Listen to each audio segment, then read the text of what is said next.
انسان زندگی میں جب جدوجہد کرتا ہے، کوشش کرتا ہے، وہ بہت سارے دنیاوی اسباب اختیار کرتا ہے، جتنی عقل اللہ نے دی ہوتی ہے اس عقل کا بھی وہ استعمال کرتا ہے، کوشش کرتا ہے کہ کچھ اچیو کر سکے زندگی میں، کچھ مقاصد کا حصول اسے میسر آئے۔ عزیز بھائیوں، ایک بات اپنے ذہن میں اچھی طرح بٹھا لیں اور لکھ لیں کہ زندگی میں جو کسی بندے کو کامیابی حاصل ہوتی ہے وہ رب تعالیٰ کی مدد سے حاصل ہوتی ہے۔ اگر رب تعالیٰ مددگار ہو تو پھر کوئی چیز بھی رستے میں رکاوٹ نہیں بنتی، اور اگر مالک کریم کو منظور نہ ہو تو انسان بہترین سیاستدان ہو، اچھا ایڈمنسٹریٹر ہو، اس کا ذہن بڑی وسعت رکھتا ہو، بڑی اچھی پلاننگ کرنا جانتا ہو، سارا کچھ ہو، تو بندہ ناکام ہو جاتا ہے۔ مسلمانوں کو جتنی کامیابیاں ملیں ان کا پس منظر صرف اتنا تھا کہ اللہ تبارک و تعالیٰ نے اپنے بندوں کی مدد فرمائی، اور اب تعالیٰ نے قرآن مجید میں اس حقیقت کا بیان کیا، فرمایا بل اللہ مولاکم، فرمایا بلکہ اللہ تمہارا مولا ہے، وَهُوَ خَيْرُ النَّاصِرِينَ، اور وہ بہترین مددگار ہے۔ وہ جو رب تمہارا مولا ہے وہ بہترین مددگار ہے، اور اگر وہ مدد کرے تمہاری، سورہ آل عمران میں آگے جا کے ارشاد فرمایا اگر اللہ مدد کرے تو پھر تم پر کوئی غالب نہیں آ سکتا، اور اگر وہ تمہاری مدد چھوڑ دے تو پھر کوئی تمہاری مدد کر سکتا، کوئی مدد نہیں کر سکتا۔ بدر کی جنگ بھی اور فتح مکہ بھی رمضان المبارک میں ہوا ہے۔ میں دونوں پر غور کر رہا تھا تو ایک نیا مضمون میرے ذہن میں آنے لگا۔ بدر کی جو جنگ ہے اس میں بھی ایک عجیب انقلاب آیا ہے کہ 313 نے 1000 سے مقابلہ کیا، اور جن 1000 سے مقابلہ کیا وہ اسلحے سے لیس تھے، اور یہ جو 313 ہیں ان کے پاس 6 زرہیں، 8 تلواریں، چند گھوڑے، لیکن اللہ نے کامیابی دی تو خود رب نے بیان کیا کس طرح دی، فرمایا وَلَقَدْ نَصَرَكُمُ اللَّهُ بِبَدْرٍ وَأَنْتُمْ أَذِلَّةٌ۔ وہ کامیابی اس طرح ملی ہے کہ رب نے تمہاری مدد کی تھی، تم تو کمزور تھے، اللہ نے بدر میں تمہاری مدد کی، تم جیت گئے۔ وَلَقَدْ نَصَرَكُمُ اللَّهُ بِبَدْرٍ وَأَنْتُمْ أَذِلَّةٌ، اللہ نے بدر میں تمہاری مدد کی، تم تو کمزور تھے۔ پھر فتح مکہ نصیب ہوئی تو اس میں بھی بہترین منصوبہ بندی نبی پاک علیہ السلام نے فرمائی، بہترین حکمت عملی حضور نے اپنائی، لیکن ہمیں جو اللہ رسول نے بات سمجھائی وہ کیا ہے؟ اذا جاء نصر اللہ والفتح، فرمایا جب اللہ کی مدد آئی اور فتح نصیب ہو گئی۔ یہ اللہ نے مدد فرمائی تمہاری، یہاں بھی فتح مکہ بھی اللہ کی مدد سے، جنگ بدر بھی اللہ کی مدد سے۔ وہ جو مدد ہے اللہ تعالیٰ کی، جب وہ ہم یہ کرتے ہیں کہ ہم اپنی ساری زندگی سیاست کی نظر کر دیں، ہماری سیاست صرف ملک میں نہیں ہوتی، ہماری سیاست خاندان میں بھی ہوتی ہے، ہم گھر کے اندر بھی سیاست کرتے ہیں، ہم کسی خاص طریقے سے لوگوں کو اپنے پیچھے چلانا چاہتے ہیں، ہم ایک خاص اسلوب اختیار کرتے ہیں کہ لوگ ہمارے پیچھے چلیں۔ اس کا نقصان ہمیں یہ ہوتا ہے کہ سیاست جو ہوتی ہے یہ شطرنج کے ہیر پھیر کی طرح ہوتی ہے، تو اس کے راز بڑی جلدی کھلنے لگ جاتے ہیں، پتہ چل جاتا ہے کہ بندہ مخلص نہیں تھا، سیاست کر رہا تھا، طریقے سلیقے سے اس نے جوڑ کے رکھا ہوا تھا۔ ہم ہر جگہ سیاست کے بل بوتے پر چیزوں کو لے کے چلنا چاہتے ہیں، سیاستیں ناکام ہو جاتی ہیں، سیانے لوگ فیل ہو جاتے ہیں، بچتا صرف وہی ہے جس کے پیچھے رب تعالیٰ کی مدد شامل حال ہوتی ہے۔ اپنی زندگی کے اندر ہم جو کچھ بھی کر رہے ہیں، جس شعبے سے بھی ہمارا تعلق ہے، آج ہم نے اس بات پہ غور کرنا ہے کہ پہلے تو یہ غور کر لیں کہ جو کام ہم کر رہے ہیں کیا وہ کام ایسا ہے کہ اس میں اللہ کی مدد ہمیں ملے گی؟ اگر آپ کوئی معاذ اللہ ناجائز کام کر رہے ہیں، فعل حرام کا ارتکاب کر رہے ہیں، تو اس میں تو مدد الہی آئے گی نہیں۔ پہلے تو یہ دیکھیں جو کر رہے ہیں وہ کام مدد الہی والا ہے، اور اگر اللہ تعالیٰ کی مدد والا وہ کام ہے پھر اس پر غور کریں کہ کیا ہم نے مالک سے مدد کا سوال کیا ہے، ہمیں مدد میسر آ رہی ہے۔ وہ میں نے بزرگوں سے ایک بات سنی تھی، وہ بڑی یاد رہ گئی۔ وہ فرمایا کرتے تھے قابلیت بھی بڑی چیز ہے لیکن قبولیت سب سے بڑی چیز ہے۔ قابل ہونا بھی بڑی بات ہے لیکن زیادہ بڑی بات یہ ہے کہ اس کی بارگاہ میں قبول بھی ہے کہ نہیں۔ اپنی زندگی میں اللہ کی مدد کی طرف بڑھیں، مالک کی مدد کا حصول اختیار کرنے کی کوشش کریں، اللہ کے ساتھ اپنے آپ کو جوڑیں۔ اگر اللہ کی مدد نصیب ہو، یہ جو ہم جتنا ڈرتے رہتے ہیں، سہمے رہتے ہیں، پریشان رہتے ہیں کوئی کیا کر دے گا، ہمارے ہاں نا ہر شعبے میں معاذ اللہ ایک مافیا ہے، الا ماشاء اللہ۔ وہ مافیا کہتا ہے میرے ساتھ ملو گے تو میں چلنے دوں گا، ورنہ میں نہیں چلنے دوں گا، مارکیٹ میں آ ہی نہیں سکتا فلانا بندہ، چونکہ یہاں ہمارا قبضہ ہے۔ اور میرے بھائی پھر بہت سارے لوگ جن کی نیتیں اور ارادے بڑے اچھے ہوتے ہیں شروع میں، وہ بھی اس مافیا کا شکار ہو جاتے ہیں اور ان کے رنگ میں رنگ جاتے ہیں۔ یاد رکھنا، کسی شخص کی بلیک میلنگ کا کبھی شکار نہ ہونا، کبھی کسی کی میٹھی اور مسجع مکفہ باتوں کا شکار نہ ہونا۔ کوئی کیا کر سکتا ہے اگر اللہ مددگار ہو تو؟ جس کو رب کریم اٹھانا چاہے اسے کوئی گرا سکتا ہے؟ ہم یہ ڈرے ڈرے سہمے پریشان فیصلہ کرنے کی طاقت نہیں، مجھے چلنا چاہیے کہ نہیں، اٹھنا چاہیے کہ نہیں، کرنا چاہیے، اٹھ باندھ کمر کیوں ڈرتا ہے؟ پھر دیکھ خدا کیا کرتا ہے۔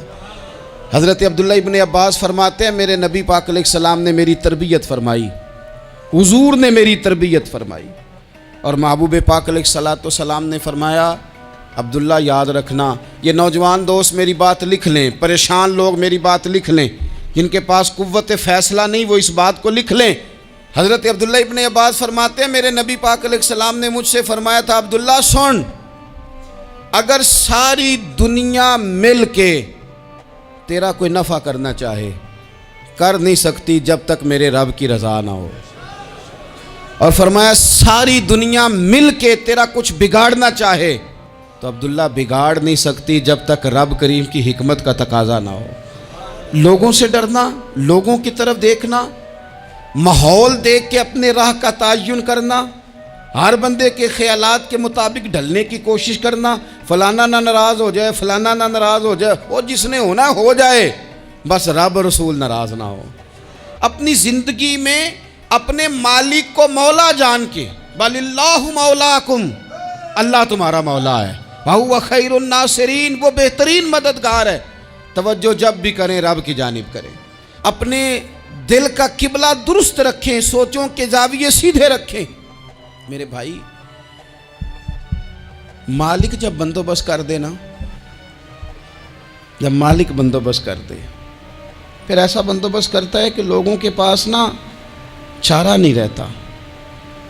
حضرت مریم رضی اللہ تعالی عنہا پاک باز تھیں، مسجد میں رہی تھیں، پر مالک کی حکمت کے تقاضے بڑے عجیب ہیں نا۔ پھر جناب مریم کو اللہ تعالیٰ نے بغیر شوہر کے اولاد عطا کر دی۔ یہ بات ہی ایسی تھی، وہ کسی نے کہا تھا کہ مخلوق تو فنکار ہے اس درجہ کے پل بھر میں سنگے در کعبہ سے بھی اصنام تراشے، تم کون ہو کیا چیز ہے داغ کبابی، لوگوں نے تو مریم پہ بھی الزام تراشے۔ تو لوگوں نے کہا کدھر سے لے آئی بچہ، تیرا باپ تو ایسا نہیں تھا، کہاں سے لے آئی؟